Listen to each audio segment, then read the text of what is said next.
नमस्कार दोस्तों, स्वागत है आप सबका हमारी आज की हॉरर कहानी में। आज हम आपको एक ऐसी कहानी सुनाने जा रहे हैं जिसे सुनकर आपके रोंगटे खड़े हो जाएंगे।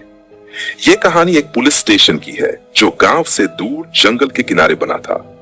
ये कोई आम थाना नहीं था, बल्कि एक शापित पुलिस स्टेशन था जहां तैनात होने वाला हर इंस्पेक्टर रहस्यमय तरीके से गायब हो जाता था।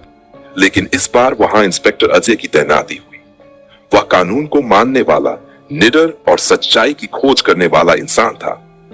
लेकिन उसे नहीं पता था कि जिस पुलिस स्टेशन में वह जा रहा है, यह पुलिस स्टेशन कभी व्यस्त हुआ करता था, लेकिन समय के साथ यहां तैनात किए गए कई पुलिसकर्मी रहस्यमयी परिस्थितियों में लापता हो गए या फिर पागल हो गए। घना अंधेरा पूरे जंगल को अपनी आगोश में ले चुका था। हवा में अजीब सी ठंडक और गंध थी, मानो कोई सड़ा गला मांस आसपास मौजूद हो। सड़क के किनारे लगे पुराने बिजली के खंभे टेढ़े होकर हवा में झूल रहे थे और उनके बल्ब टिमटिमा रहे थे, जैसे किसी भी वक्त बुझ सकते हो। इंस्पेक्टर अजय वर्मा अपनी जीप में बैठा हुआ उस वीरान रास्ते पर अकेले चला जा रहा था। उसे अभी अभी पुलिस हेडक्वार्टर से आदेश मिला था कि उसे एक नए थाने में ट्रांसफर किया गया है। यह थाना गांव से लगभग 10 किलोमीटर दूर जंगल के किनारे स्थित था। जीप के अगले शीशे पर बार बार कोई सूखी टहनी गिर रही थी जो घने पेड़ों से टूटकर आती थी। वह अजीब सा महसूस कर रहा था, लेकिन उसने अपने मन को शांत रखा और आगे बढ़ता गया। करीब 10 मिनट बाद वह पुलिस स्टेशन के सामने पहुंच गया। यह एक पुरानी और टूटी फूटी इमारत थी जिसकी दीवारों पर काई जम चुकी थी। उसके ऊपर लगे थाना जंगलपुर के बोर्ड के कुछ अक्षर मिट चुके थे, जिससे यह और भी डरावना लग रहा था। अजय ने गाड़ी रोकी, गहरी सांस ली और दरवाजा खोलकर नीचे उतरा। जैसे ही उसने थाने की जमीन पर पैर रखा, उसे लगा कि किसी ने उसके कान के पास फुसफुसाया, मत आओ, लौट जाओ। अजय ने तुरंत पीछे मुड़कर देखा, लेकिन वहां कोई नहीं था, सिर्फ सन्नाटा। वह झटके से अपनी जेब से मोबाइल निकालकर हेडक्वार्टर में कॉल करने लगा, लेकिन नेटवर्क नहीं था। हल्की झुंझलाहट के साथ उसने सिर झटका और धीरे धीरे थाने के अंदर बढ़ने लगा। थाने का हाल और भी डरावना था। दीवारों पर पुरानी फाइलों की अलमारियां थीं जो जर्जर हालत में थी। एक टेबल के ऊपर धूल जमी थी और एक कोने में लकड़ी की पुरानी कुर्सी हिल रही थी, जैसे किसी ने अभी अभी वहां से उठकर चलना शुरू किया हो। हवा में अजीब सी गंध थी, जैसे पुराने खून की। अचानक पीछे के कमरे से धीमे धीमे कदमों की आवाज आने लगी। अजय तुरंत चौकन्ना हो गया। उसने अपनी जेब से रिवॉल्वर निकाली और धीरे धीरे उस कमरे की तरफ बढ़ने लगा। कमरे का दरवाजा हल्के से खुला हुआ था। उसने धीरे से हाथ बढ़ाया और दरवाजे को धक्का दिया, और जैसे ही दरवाजा पूरी तरह खुला, वहां कोई नहीं था, लेकिन दीवार पर खून से एक नाम लिखा था। दीवार पर लिखा हुआ खून से सना शब्द, मुझे बचाओ, उसके दिमाग में गूंज रहा था। यह खून ताजा था। उसने धीरे से उंगली से उस खून को छूकर देखा, अब भी गीला था, लेकिन यहां कोई था ही नहीं। क्या कोई मेरे साथ मजाक कर रहा है? उसने खुद से कहा और तेजी से कमरे के अंदर झांका। कमरा बिल्कुल खाली था। एक पुरानी लकड़ी की अलमारी दीवार के पास खड़ी थी, जिसके दरवाजे टूटे हुए थे। अंदर कुछ पुराने रिकॉर्ड और फटी हुई फाइलें बिखरी पड़ी थीं। कोने में एक पुरानी टेबल रखी थी जिस पर धूल की मोटी परत जमी थी। अजय ने एक गहरी सांस ली और अलमारी की ओर बढ़ा। जैसे ही उसने अलमारी का दरवाजा खोला, पीछे से किसी ने दरवाजा जोर से बंद कर दिया। अजय तुरंत पलटा और अपनी रिवॉल्वर उठा ली। कौन है वहां? उसने कड़कती आवाज में पूछा। कोई जवाब नहीं आया, सिर्फ गहरी खामोशी। उसके माथे पर पसीना छलक आया। यह सिर्फ मेरा भ्रम है, वह खुद को समझाने लगा, लेकिन उसके दिल की धड़कन तेज हो चुकी थी। तभी उसे कमरे के कोने में एक पुरानी कुर्सी दिखी जो हौले हौले अपने आप हिल रही थी। अब वह निश्चित हो चुका था, इस थाने में कुछ गड़बड़ है। वह तेजी से दरवाजा खोलकर बाहर आया और सीधे ड्यूटी ऑफिस में गया। थाने के मुख्य हॉल में एक पुराना हवलदार बैठा था, हवलदार मोहनलाल। यह आदमी लंबे समय से इस थाने में तैनात था और इसके बारे में सबसे ज्यादा जानता था। अजय ने उसके सामने कुर्सी खींची और बैठते ही सवाल दाग दिया, यह थाना इतना वीरान क्यों है? यहां पहले जो पुलिसकर्मी तैनात थे वे कहां गए? मोहनलाल ने पहले इधर उधर देखा, फिर फुसफुसाते हुए बोला, साहब आप भी चले जाए, यहाँ रुकना आपकी जान के लिए खतरा बन सकता है। क्यों? अजय ने सवाल किया। मोहनलाल ने इधर उधर देखा और धीरे से कहा, यह थाना शापित है साहब। 2 साल पुराना खौफनाक सच। मोहनलाल ने बताया कि इस थाने में एक बहुत ही क्रूर इंस्पेक्टर तैनात था। इंस्पेक्टर रणधीर। रणधीर सिंह बहुत सख्त और निर्दयी था। वह गांव के लोगों को झूठे केसों में फंसाकर उनसे जबरन वसूली करता था। एक दिन उसने गांव के एक निर्दोष आदमी रघुराम को चोरी के झूठे इल्जाम में इस थाने में बंद कर दिया। रघुराम बहुत गिड़गिड़ाया, लेकिन इंस्पेक्टर रणधीर ने उसकी एक न सुनी। वह रघु को रात भर बेरहमी से पीटता रहा। अगली सुबह रघु की लाश उसकी कोठरी में मिली, लेकिन मौत से पहले उसने अपनी ही उंगली से दीवार पर खून से कुछ लिखा था, मुझे बचाओ। ये वही शब्द थे जो अजय ने कुछ मिनट पहले दीवार पर देखे थे। अजय के रोंगटे खड़े हो क्या हुआ? उसने धीरे से पूछा। मोहनलाल की आंखों में डर झलकने लगा। रघु मर चुका था साहब, लेकिन उसकी आत्मा यहीं रह गई। उसके बाद से हर पुलिसकर्मी जिसने इस थाने में काम किया अजीब घटनाओं का शिकार हुआ। किसी की रातों रात मौत हो गई, किसी ने खुद को गोली मारी और कुछ गायब हो गए बिना कोई सुराग छोड़े। आखिरी इंस्पेक्टर जो यहां आया था वह भी 6 महीने पहले अचानक गायब हो गया।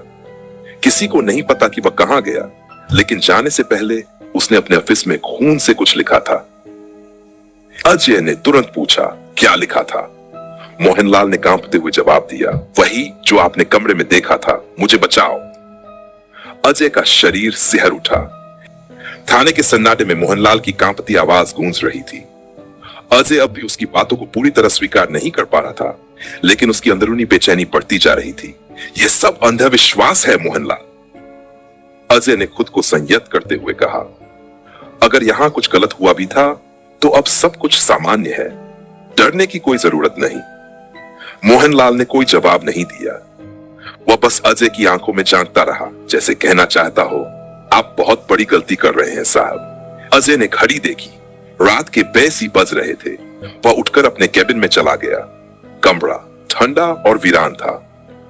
मेज पर पुरानी फाइलें बिखरी थीं और खिड़की के शीशे हल्की हल्की सरसराहट से हिल रहे थे। अजय ने कुर्सी पर बैठते ही एक गहरी सांस ली और सामने रखी रिपोर्ट फाइल्स उठाकर देखने लगा। अजय ने लापता इंस्पेक्टर अरुण चौहान की फाइल खोली। इंस्पेक्टर अरुण चौहान, थाना जंगलपुर। रिपोर्ट में लिखा था, पिछले कुछ हफ्तों से थाना जंगलपुर में अजीब घटनाएं हो रही हैं। कभी रात में किसी के फुसफुसाने की आवाजें आती हैं, कभी दीवारों पर अचानक खून के निशान दिखते हैं। बीते 3 दिनों से मुझे एक साया दिख रहा है जो हर रात मेरी टेबल के पास खड़ा रहता है। मैं समझ नहीं पा रहा कि यह मेरा भ्रम है या सचमुच कुछ अजीब घट रहा है, लेकिन कल रात कुछ ऐसा हुआ जिससे मेरी आत्मा कांप गई। आगे की रिपोर्ट पढ़ते ही अजय के हाथ कांप गए। कल रात 10 बजे के आसपास मैंने महसूस किया कि कोई मेरे कमरे में है। जब मैंने लाइट ऑन की तो सामने की दीवार पर खून से कुछ लिखा था, तुम्हारी बारी आ गई है। मैंने तुरंत मोहनलाल को बुलाया, लेकिन जब तक वह आया दीवार बिल्कुल साफ हो चुकी थी। कोई निशान नहीं, कोई खून नहीं। मुझे अब लग रहा है कि यह थाना साधारण नहीं है, यहां कुछ भयानक मौजूद है। अगर मैं अगले कुछ दिनों तक लापता हो जाऊं तो मेरी तलाश इस थाने के पीछे वाले जंगल में करना। अरुण चौहान। अजय के माथे पर पसीने की बूंदें छलक आईं। क्या यह सब सच है? तभी दरवाजे पर दस्तक। ठक। अजय चौंक गया। उसने धीरे से अपनी रिवॉल्वर उठाई और दरवाजा खोला। बाहर कोई नहीं था, सिर्फ ठंडी हवा और बिल्कुल सन्नाटा। अजय ने धीरे धीरे बाहर झांका। मुख्य हॉल में मोहनलाल की कुर्सी खाली थी। कहां गया ये आदमी? अजय ने इधर उधर देखा और मोहनलाल को ढूंढने निकल पड़ा। थाने के पीछे का कुआं। थाने के पिछले हिस्से में एक पुराना कुआं था जिसे सालों पहले बंद कर दिया गया था। गांव वालों का मानना था कि यह कुआं अशुभ है क्योंकि कई लोग इसमें गिरकर मर चुके थे। अजय ने अपनी टॉर्च जलाकर कुएं के पास झांका। हवा में एक सड़ी हुई बदबू थी। उसने महसूस किया कि पीछे कोई खड़ा है। उसने तुरंत पलटकर टॉर्च घुमाई। मोहनलाल उसके सामने खड़ा था, लेकिन उसकी आंखें एकटक शून्य में देख रही थीं। उसके चेहरे पर अजीब सी निर्जीवता थी, जैसे वह जागते हुए भी सो रहा हो। अजय ने उसका कंधा झकझोरते हुए कहा, क्या हुआ तुम्हें? मोहनलाल ने धीमे और भारी आवाज में कहा, वे आ रहे हैं। कौन? मोहनलाल की आंखें अचानक चौड़ी हो गई। उसने अजय का हाथ जोर से पकड़ लिया और चीखते हुए बोला, भागो साहब, वे आ रहे हैं। तभी कुएं के अंदर से किसी के कराहने की आवाज आने लगी। कुएं के अंदर से आ रही आवाजें अजय के कानों में गूंजने लगी, मुझे बचाओ।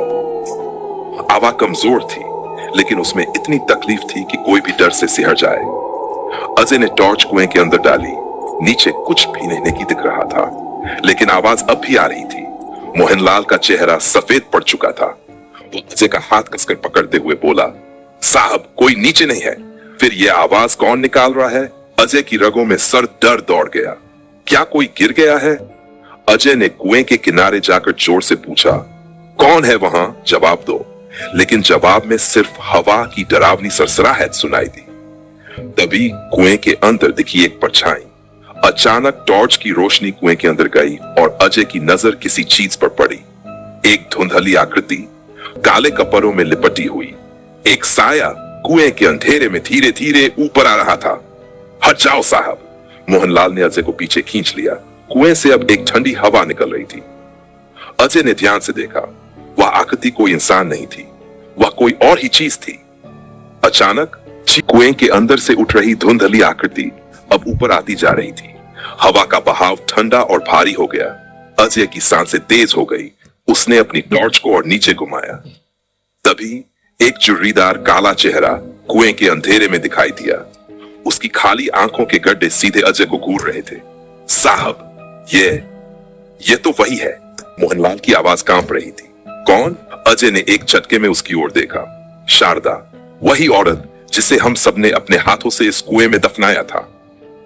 कई साल पहले मोहनलाल ने कंपकंपाती आवाज में बताया, शारदा गांव की एक औरत थी, लेकिन लोगों का कहना था कि वो कोई आम इंसान नहीं थी। वो एक चुड़ैल थी। जब भी गांव में किसी की मौत होती, वो हमेशा पहले से ही जान जाती थी।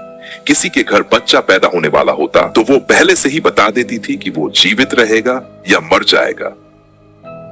फिर एक दिन ठाकुर राम सिंह का इकलौता बेटा रात में अचानक मर गया। पूरे गांव को यकीन था कि शारदा ने उसे मार दिया है। गुस्से में सबने उसे पकड़ लिया और इस कुएं में जिंदा ही धकेल दिया। कुएं से भयानक चीखें आई, लेकिन किसी ने उसकी मदद नहीं की। और अब वो वापस आ गई है। कुएं से उठता धुआं। अजय अभी भी कुएं में झांक रहा था जब अचानक एक काला धुआं कुएं से बाहर उठने लगा। मोहनलाल की आवाज डर से दबी हुई थी, साहब, हमें यहां से भागना चाहिए। लेकिन अजय अड़ गया। उसने रिवॉल्वर निकाल ली और जोर से चिल्लाया, जो कोई भी है सामने आ। और तभी कुएं से एक भयंकर चीख गूंजी, तुम लोग मुझे फिर मारोगे। आवाज ऐसी थी जैसे किसी औरत की आत्मा दर्द से रो रही हो। अचानक कुआं हिलने लगा। मोहनलाल ने अजय का हाथ पकड़ा और खींचते हुए बोला, साहब, अगर जिंदा रहना है तो अभी निकलो। अजय ने कुएं की ओर देखा। अब वहां कुछ नहीं था, सिर्फ घना अंधेरा। लेकिन एक अजीब एहसास था, जैसे कोई उन्हें देख रहा हो। थाने में लौटकर अजय और मोहनलाल तेजी से थाने की ओर भागे। रास्ता घने पेड़ों और झाड़ियों से भरा था, लेकिन उनके कानों में अब भी कुएं से निकली आवाजें गूंज रही थीं। जैसे ही वे थाने पहुंचे, अजय ने चैन की सांस ली। लेकिन जैसे ही उसने अंदर कदम रखा, उसका दिल तेजी से धड़कने लगा। थाने के अंदर किसी ने लाल रंग से दीवार पर एक वाक्य लिख दिया था, तुम्हें भी कुएं में आना होगा इंस्पेक्टर। थाने की दीवार पर खून जैसी लाल स्याही से लिखा संदेश देखकर अजय का सिर घूम गया। तुम्हें भी कुएं में आना होगा इंस्पेक्टर। मोहनलाल ने कांपती आवाज में कहा, साहब, ये किसी की धमकी है या सच में उस आत्मा की चेतावनी? अजय ने दीवार को ध्यान से देखा। उसने अपनी उंगली से लाल स्याही को छुआ। वह अभी भी गीली थी, मतलब ये कुछ ही मिनट पहले लिखा गया था। लेकिन थाने के दरवाजे और खिड़कियां सब अंदर से बंद थीं। किसी ने यह कैसे लिखा? अजय ने झटके से कमरे की तलाशी शुरू की। टेबल पर पुरानी फाइलों का ढेर पड़ा था। उसने एक फाइल उठाई और खोली। गायब हुए पुलिस वाले, एक रहस्य। फाइल में पिछले पुलिस वालों की रिपोर्ट थी। अजय के माथे पर पसीना छलक आया। क्या ये सब उसी कुएं की वजह से गायब हुए? फाइल के आखिरी पन्ने पर एक नोट था, जिस रात तुम्हें कुएं से कोई पुकारे। टिक टिक टिक। घड़ी की सुइयां रात के 2 बजे का समय दिखा रही थी। बाहर हवा गहरी और सर्द हो चुकी थी। थाने की खिड़कियां तेजी से हिलने लगी, जैसे कोई उन्हें बाहर से जोर जोर से धक्का दे रहा हो।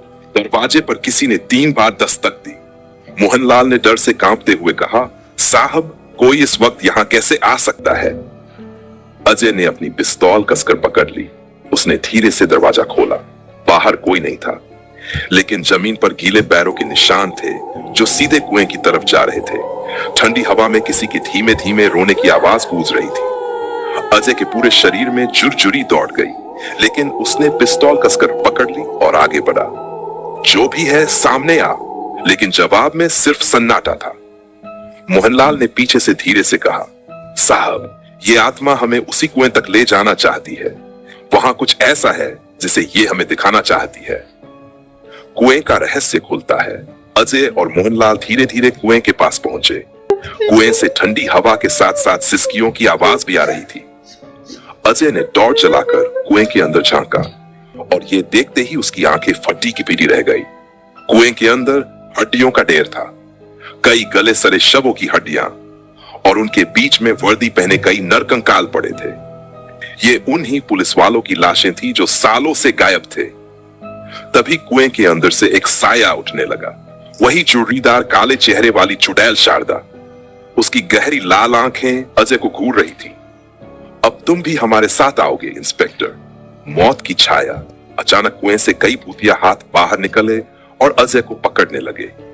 काले धुएं से बनी वे सड़ चुकी लाशें अजय को अंदर खींचने लगी। मोहनलाल ने घबराकर पीछे हटने की कोशिश की, लेकिन तभी कुएं के पास खड़ा बड़ा पीपल का पेड़ हिलने लगा और उसकी शाखाएं इंसानी हाथों की तरह बढ़ने लगी। मोहनलाल ने अजय को पकड़कर पीछे खींचा। अजय ने अपनी पूरी ताकत लगाकर खुद को छुड़ाया और अपनी पिस्तौल निकाली। तुम सबको इंसाफ मिलेगा, लेकिन मैं तुम्हारी तरह नहीं मरूंगा। उसने अपनी पिस्तौल से कुएं में 6 गोलियां दाग दी। आत्माओं की दहशत और आखिरी चीख, गोलियों की आवाज के साथ ही पूरे जंगल में भयानक चीखें गूंज उठी। कुएं से एक जोरदार धमाका हुआ और काले धुएं का गुबार आसमान तक उठ गया। अचानक सब शांत हो गया। कुएं से ना कोई आवाज आ रही थी, ना कोई आत्मा दिख रही थी। मोहनलाल धूल में लथपथ पड़ा था। अजय ने उसे उठाया और थाने की तरफ भागा। उड़ते धुएं और चीखों के बीच इंस्पेक्टर अजय और हवलदार मोहनलाल थाने की तरफ भाग रहे थे। लेकिन तभी, रुक जाओ, एक अनजान आवाज गूंजी। अजय और मोहनलाल ने मुड़कर देखा। एक बूढ़ा साधु एक हाथ में त्रिशूल और दूसरे हाथ में एक चमकती माला लिए खड़ा था। उसकी गहरी लाल आंखों में एक रहस्यमय रोशनी थी। साधु का रहस्य। साधु धीरे धीरे उनके पास आया और कहा, इस शाप से छुटकारा पाना चाहते हो तो मुझे कुएं तक ले चलो। अजय ने बिना समय गंवाए साधु को कुएं तक पहुंचाया। वहां अभी भी धुएं के बीच भूतिया आकृतियां घूम रही थीं। साधु ने अपनी माला से कुछ मंत्र पढ़ने शुरू किए। जैसे जैसे वह मंत्र पढ़ता गया, कुएं के अंदर से निकलते आत्माओं की चीखें तेज होती गई। अचानक एक काली परछाई कुएं से उठी। वही चुड़ैल शारदा। चुड़ैल शारदा का अंतिम अंत। चुड़ैल गुस्से से चीखने लगी, तुम सबको मैं इसी कुएं में खींच लूंगी। साधु ने त्रिशूल उठाया और जमीन पर एक लाल रेखा बना दी। तेरा अंत समय आ गया है शारदा। चुड़ैल जमीन पर गिरकर तड़पने लगी। कुएं के अंदर से भी कई आत्माएं निकलने लगीं। वे सभी पुलिस वाले जो सालों पहले मारे गए थे। अजय ने देखा कि उनमें से एक आत्मा इंस्पेक्टर विजय प्रताप सिंह की थी। विजय की आत्मा ने कहा, अजय, तुमने हमारी सच्चाई दुनिया के सामने लाने की कोशिश की, अब हमें मुक्ति मिल सकती है। साधु ने जलता हुआ दीपक कुएं में डाल दिया और जोर से मंत्र पढ़ने लगा। अंधेरा छंटता है। काले बादल बिखर गए। कुएं के अंदर से तेज रोशनी निकली और सभी आत्माएं धीरे धीरे हवा में विलीन हो गईं। अजय और मोहनलाल ने देखा कि कुएं की दीवारें धीरे धीरे टूटने लगीं। अचानक एक जोरदार धमाके के साथ कुआं जमीन में समा गया। शाप से मुक्त पुलिस थाना। अगली सुबह पुलिस स्टेशन पहली बार शांत लग रहा था। वहां कोई अजीब दस्तक नहीं थी, कोई खौफनाक परछाई नहीं। साधु ने मुस्कुराकर कहा, अब यह स्थान शुद्ध हो गया है, तुम्हें डरने की कोई जरूरत नहीं। अजय ने सिर झुकाकर साधु को प्रणाम किया। मोहनलाल की आंखों में आंसू थे। साहब, अब हमें डरने की जरूरत नहीं, अब यहां कोई आत्मा नहीं भटकेगी। कहानी का अंत लेकिन अजय ने अपनी रिपोर्ट पूरी की और मुख्यालय को भेज दी। थाने के गेट पर एक नया बोर्ड लगा। काले कुएं का रहस्य सुलझ गया, अब यहां कोई डर नहीं। लेकिन जब अजय अपनी जीप में बैठा, उसे अचानक एक धीमी सी फुसफुसाहट सुनाई दी। क्या सच में? अजय ने झटके से पीछे देखा, लेकिन वहां कोई नहीं था।